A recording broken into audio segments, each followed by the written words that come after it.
É claro, todos nós temos algumas preferências, né, de períodos que nós temos preferência. Eu tenho as minhas também. Eu também tenho as minhas. Mas na hora que eu sou um professor, eu preciso considerar o que nós dispomos de informação sobre arte. E buscar e trazer, independente do gosto pessoal. De algumas pessoas que dão aula de história da arte, darem aula assim pontuado, né? Por exemplo, o sujeito sabe um pouquinho lá da pré-história, depois ele passa para o Egito, porque ele não sabe de Mesopotâmia. Às vezes não sabe nem que existiu uma Mesopotâmia. É claro, alguém que estudou um pouquinho vai saber.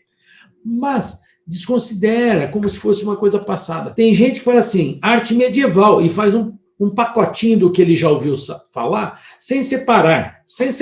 Olha, arte medieval não é um pacote. Ela existiu, tá, mas você tem um período característico que é o bizantino, tem um período característico que é o românico, tem um período característico que é o gótico.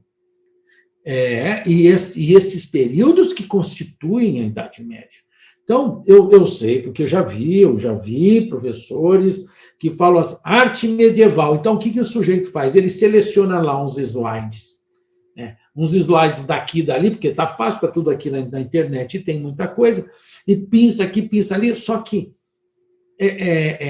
falar de arte medieval como um pacote não é para um curso de História da Arte. Ele é assim para você ter uma noção da arte na Idade Média, quando você está falando economia na Idade Média.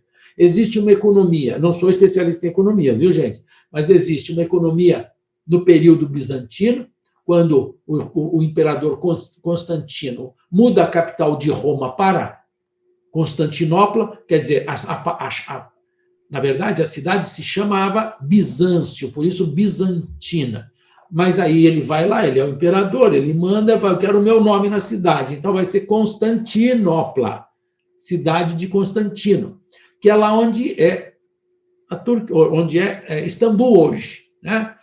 A economia nesse tempo lá, ele mudou a capital exatamente por causa da economia. A invasão bárbara que desce da Germânia, que vem das regiões onde hoje a Polônia, Romênia, Bulgária, esses povos começam a descer a Península Itálica. Eles passam os Alpes e começam a invadir.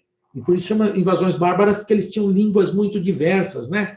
Os bárbaros, você sabe, os visigodos, os godos e etc., aqueles nomes engraçados que a gente acha, né? Os lombardos, lá no norte da Itália se mantém ainda a Lombardia, a região dos lombardos, né? A Lombardia onde tem Milão lá. Ele muda porque, com a invasão, a cidade de Roma, que já chegou a ter 1.600.000 habitantes, imagine, que era aquela estupenda daquele jeito, ela vai reduzindo, vai ficando minguada, ter 50.000 pessoas, porque fica tudo abandonado, fogem. Então, que vão para um lugar economicamente melhor. No período românico, é um período de ascensão da igreja novamente. Antes, o império potente, com o dinheiro do império. No período românico, que é lá pelo 800, 900, 1000, estou falando sempre depois de Cristo, já passamos lá de Cristo, claro. A igreja começa a ficar potente e ela volta a ter Roma como centro novamente. E separa em 1064, tem uma cisão entre o Império Romano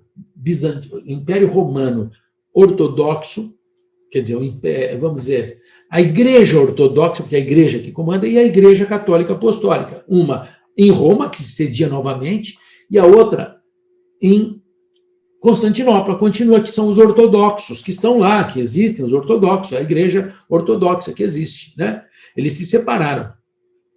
A economia nesse tempo muda de novo, é outra economia. A economia comandada não só por um imperador, mas por um conjunto institucional já, porque a igreja já é uma grande instituição. E agora, quando eu falo instituição, não estou falando nada de dogma pessoal, de credo pessoal, absolutamente. Estou falando da igreja, que ela precisa se administrar. E, sabidamente, elas se administram com muito dinheiro. Se não tivesse dinheiro, não faria tudo o que fizeram já, né? E às vezes ainda fazem. algumas. Mas, então, esse é um outro momento. Passa um outro momento, ela fica tão potente que até, e quem manda sempre é a igreja, é o papado, e onde tem os reis. No período do gótico, por exemplo, os reis que vão comandar junto com a igreja. Mas o comando é tal que eles falam assim, olha, nós não queremos aquela igreja mais lá em Roma, nós queremos o Papa aqui na França. E aí você vai, quando vocês virem lá no gótico, vocês vão ver o Palácio Papal, em Avignon, na cidade de Avignon, é imenso, é um palácio papal, é coisa de papa, né, de quem tem poder, de quem tem dinheiro. E aí que tem uma ruptura com o Papa de lá, mas disso surgem as catedrais tão poderosas por causa da economia. Então, você vê, se eu falo da economia num sentido amplo, geral, ok, dá para falar a economia, mas nós podemos dividir já. A gente pode fazer, a Idade Média era comandada, a economia era comandada pela igreja. Simplório demais, né? É muito simplório. A igreja comandava. Assim como falar da igreja da arte plástica, especialmente da escultura, pintura, na Idade Média, você fala, na Idade Média eles produziam somente o que a igreja solicitava. Mas tem tanta riqueza fora disto que o sujeito se perder, não sabe, porque senão ele diria.